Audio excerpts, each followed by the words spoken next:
बंधु माने आजिर एही कार्यक्रम को आपण मानकु स्वागत। आजिर एही कार्यक्रमटी तुला राशि व्यक्ति विशेष मानक पई बहुत गुरुत्वपूर्ण अटे। कारण आजिर एही वीडियो रे आमे माने जानिबा जे तुला राशि व्यक्ति विशेष मानक पई एप्रिल 2025 किपरि रहिबाको जाउछि। आमे माने आजिर एही वीडियो रे तुला राशि मासिक राशिफल विषय रे आलोचना करिबा।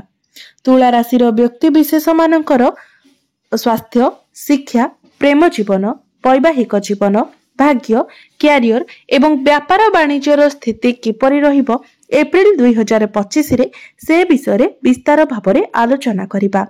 नवग्रहंकर स्थिति मध्य देखिबा। नवग्रह केउ प्रकारर फल प्रदान करिबारे सक्षम हेबे।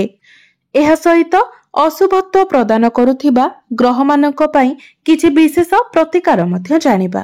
तो बंधु माने सेथि पई आपणकर जदि तुला राशि होई थाए तेबे वीडियोटी को लाइक करी चैनल टी को सब्सक्राइब करि देबे एवं कमेंट बॉक्स रे भक्ति एवं श्रद्धार सहित जय श्री जगन्नाथ निश्चय लिखिबे। तो बंधु माने आसंतु आरंभ करिबा आजिर एही कार्यक्रम को जहाकी जन्म राशि एवं चंद्र राशि उपरे आधारित अटे। तो राशि चक्रर 12 गोटी राशि मध्यरु सप्तम राशि हेउची तुला राशि एवं आपणक राशिर अधिपति हेउछंती शुक्र। तो बंधु माने मासर आरंभ रे आपणक कुंडलीर षष्ठ भावरे विराजमान अछंती सूर्य, शनि, राहु, शुक्र एवं बुध। आपणकर अष्टम भावरे विराजमान अछंती देवगुरु बृहस्पति। नवम भावरे विराजमान अछंती मंगल एवं आपणकर द्वादश भावरे विराजमान अछंती केतु। तेबे सर्वप्रथमे आसंतु जानि नेबा आपणकर स्वास्थ्य किपरि रहिबो एही एप्रिल 2025 रे। तो कुंडलीर प्रथम भावटी होई थाए आपणकर स्वास्थ्यर भाव, इम्यूनिटी सिस्टम रो भाव एवं आपणकर प्रथम भावर अधिपति हेउछंती शुक्र, जे कि आपणकर षष्ठ भावरे विराजमान अछंती। मात्र शुक्र आपणकर षष्ठ भावरे उच्चस्थ अछंती। आपणकर षष्ठ भावरे पंचग्रही जोग हेउछि। तेबे बंधु माने आपणको विशेष करी दुई तीनिटी जिनिस प्रति ध्यान रखिबार अछि। प्रथमे आपणको स्टमक रिलेटेड किछि प्रॉब्लम देखा देई पारे। कारण आपणकर पंचम भावटी होई थाए हमर पेट एवं स्टमक रो भाव, जहार अधिपति हेउछंती शनि देव एवं शनि देव आपणकर षष्ठ भावरे गोचर करूछंती। तो आपणको निजर खाद्य पानीय प्रति विशेष ध्यान रखिबार अछि। कारण पेट जनित किछि समस्या देखा देई पारे। तेबे 18 मई पर्यंत आपणको ए सबरो ध्यान रखिबार अछि। कारण शनि एवं राहु जेहेतु एकत्र अछंती, तो 18 मई पर्यंत आपणकर श्रापित दोषर निर्वाण हेउछि।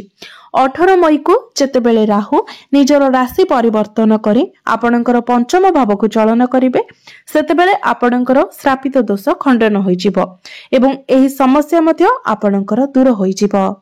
एबे आसंतु जानिबा विद्यार्थी मानक पई किपरि रहिबो एप्रिल 2025। तो कुंडलीर पंचम भावटी होई थाए आपणकर शिक्षार भाव।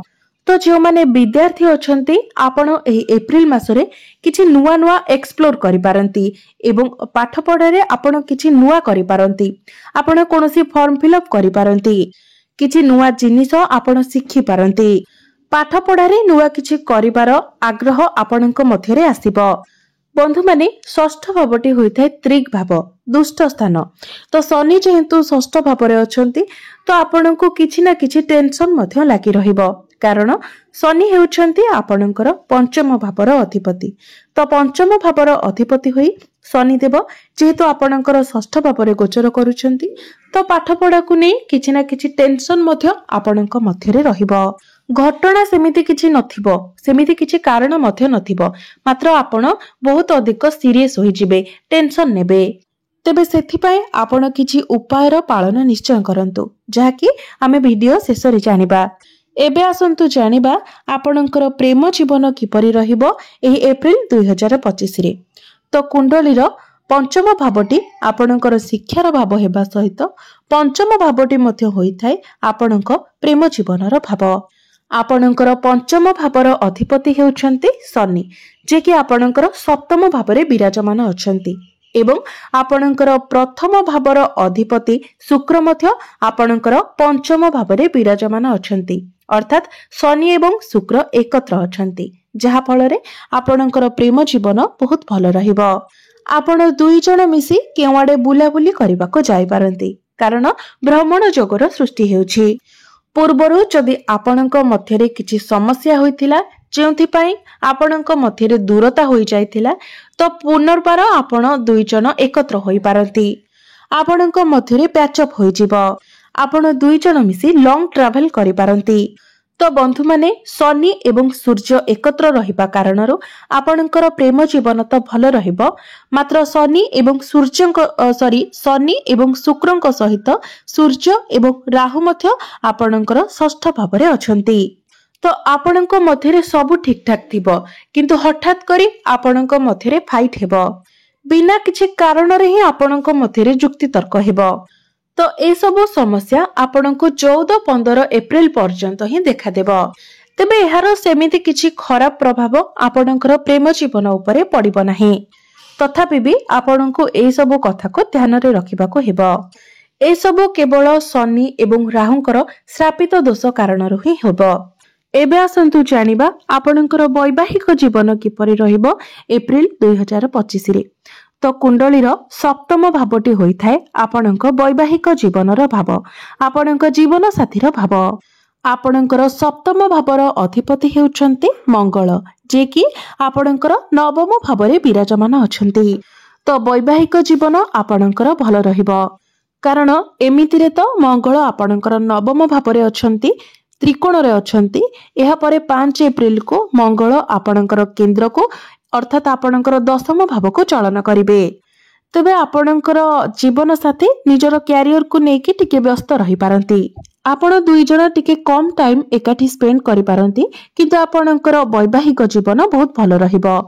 आपणकर जीवन साथींकर कैरियर रे किछि चेंजेस होई पारे एवं से निजर कैरियर को नेकी ट्रैवल मध्य करि पारंती।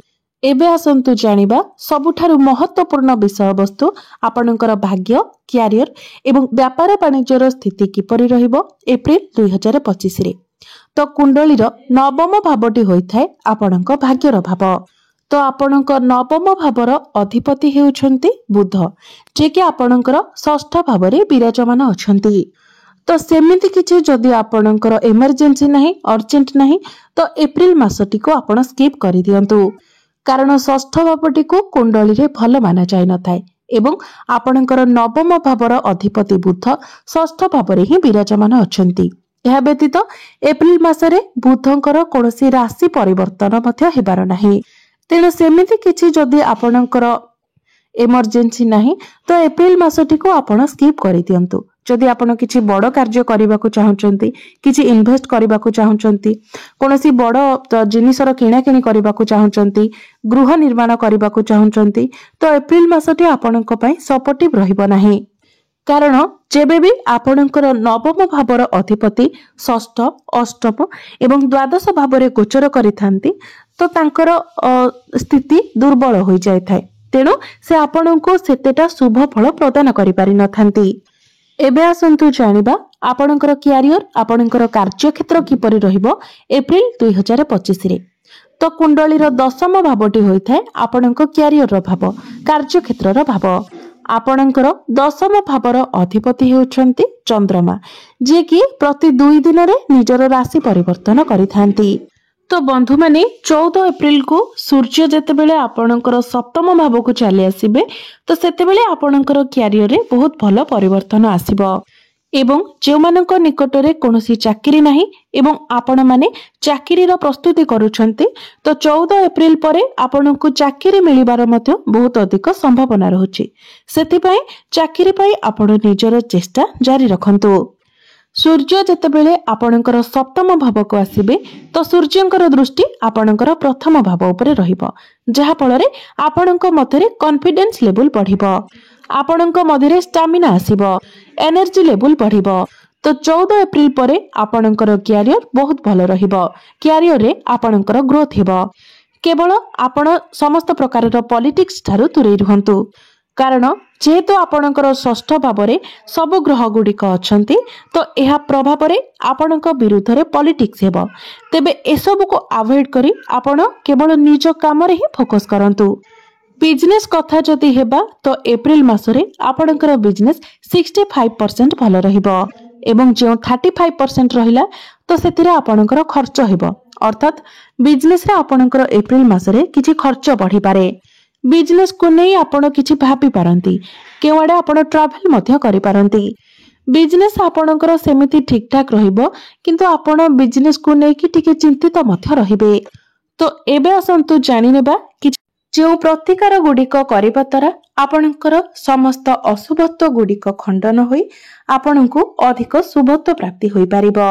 तेबे सेतिपाई आपण प्रत्येक दिन शुक्रंकर बीज मंत्र 108 थर जप करंतु एवं बुधंकर बीज मंत्र मध्य आपण प्रत्येक दिन 108 थर जप करंतु। प्रत्येक दिन आपण हनुमान चालीसार पाठ करंतु एवं प्रत्येक दिन आपण उदित सूर्य को तंबा पात्र रे जलार्घ्य अर्पण करंतु।